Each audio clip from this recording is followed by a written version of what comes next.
Hi, my name is Owen Keene. I'm the executive chef here at Bates College Dining Services.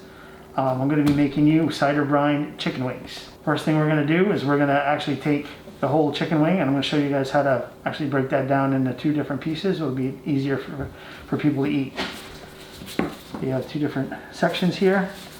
You want to take your knife and go right in the middle section, and you can kind of feel it break apart from each other. And you just want to kind of push it down, and it comes right apart like that. And then this one here, you got this little piece here. This actually will burn if you don't take it off easier than the rest of it. So just kind of chop that off with a knife. Then all these pieces, once you have it left over, you can actually use it for chicken stock. Put it in with a little bit of water and just boil it, and some onion and celery and carrot, make a chicken stock with that. So it'd be perfect to not waste that. Now I'm going to make the brine for the chicken. You want to get yourself a good sized bucket and something that you can be able to fit your chicken wings into. The recipe that I gave is for a 10-pound batch of chicken wings. So I kind of went with something that would be a good container for a 10-pound batch of chicken wings, just to give you kind of an idea. So something kind of I came up with for an idea was a cider brine. And here I'm using fresh apple cider, local here in Maine. I'm going to do, it's a half and half brine, so it's going to be half cider, and the other half is going to be water to dilute it a little bit.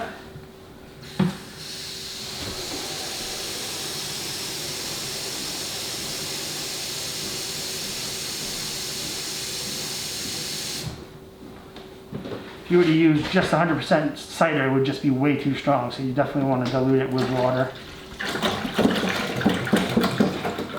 And then you add some spices to it.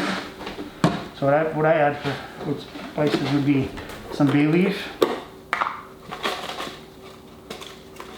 And I think in the recipe I said put 5 bay leaves, 5 or 6, depends on the size of your bay leaf. Sometimes bay leaves are smaller than others, so just a good handful of bay leaves in there. Some black peppercorns. I want about a half a cup, just to give you that pepper flavor to it. You could also add some cayenne pepper in here if you'd like to spice it up a little bit, or some chilies if you like to have it spicy as well. This is just a basic, apple cider brine. Then you always want to have salt, so you want to add 1 cup of salt in as well. What you want to do is you want to stir that really, really well. So incorporate. Give it a little bit of time for that salt to kind of dissolve into the liquid. Alright, so once I have my chicken wings all trimmed down, then I'm adding it to the brine. So you want to slowly add it to the brine.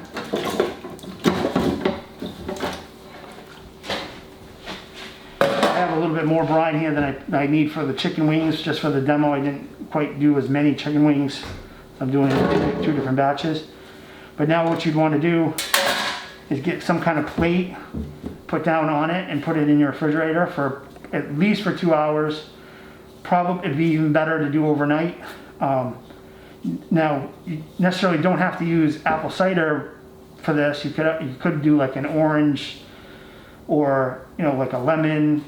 There's all different kinds of juices you could use just to give you different variations, but this is just an idea that I had.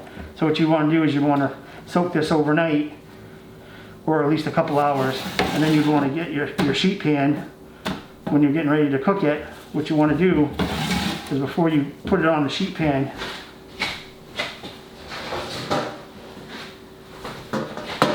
you want to put it in some kind of drain pan so you can get the liquid out of it. What you want to do with your wings is you want to get them as dry as possible so they kind of crisp up and you get that nice crispy wing that you want to get. Now if you were frying them too, so you can either fry or bake. On the recipe I put both, either fry or bake. But you want to get the moisture off your wings, because that's going to help give you a crispy texture, and it's going to be more pleasant to eat. So like when I'm taking it out, like we're pretending that this has been in the brine for hours, and then we're taking it out and we're just going to let it drain. out of the brine.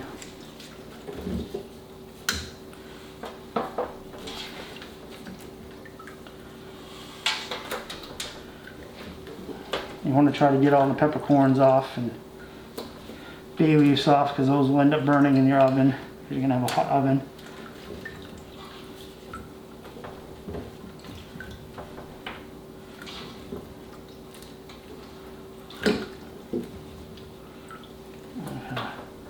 Fish them out, or you can dump it out, of course. So like I said, taking the bay leaves and the peppercorns off, and then what I'm going to do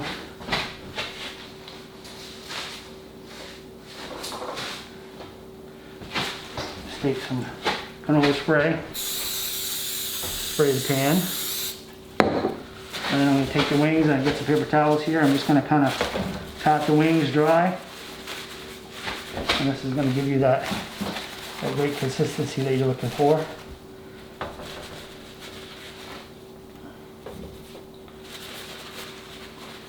Now you want to remember that you've already seasoned your brine, so you have that salt and you have the pepper in there already, so you don't necessarily have to season it now.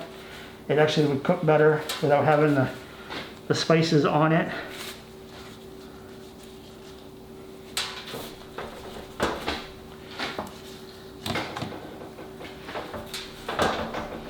You want to make sure that you're keeping them separated so they have a lot of air around them. Doesn't matter which side you put them on to start, but you want to have them separated out.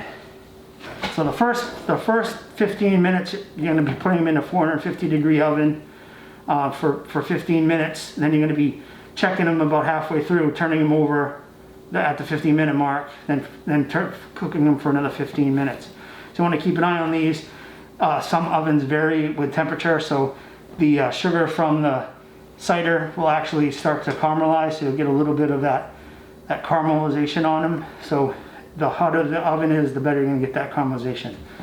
So I'm going to go in the oven with them at 450 degrees.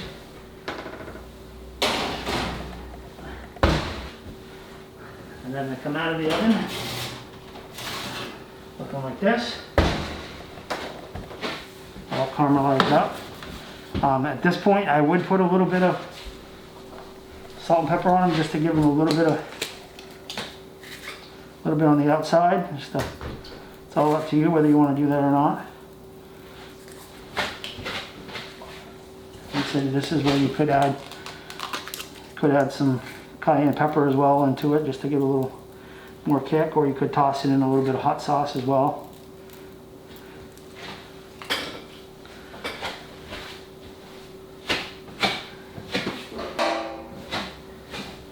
And then once they come out of the oven, put it onto the serving tray. That's it. So it's going to go into the serving tray.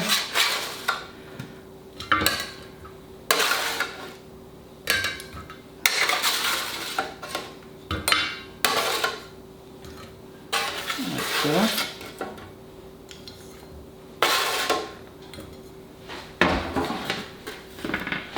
And then that will go there. And then I would serve that with a potato egg salad and a tri-colored coleslaw.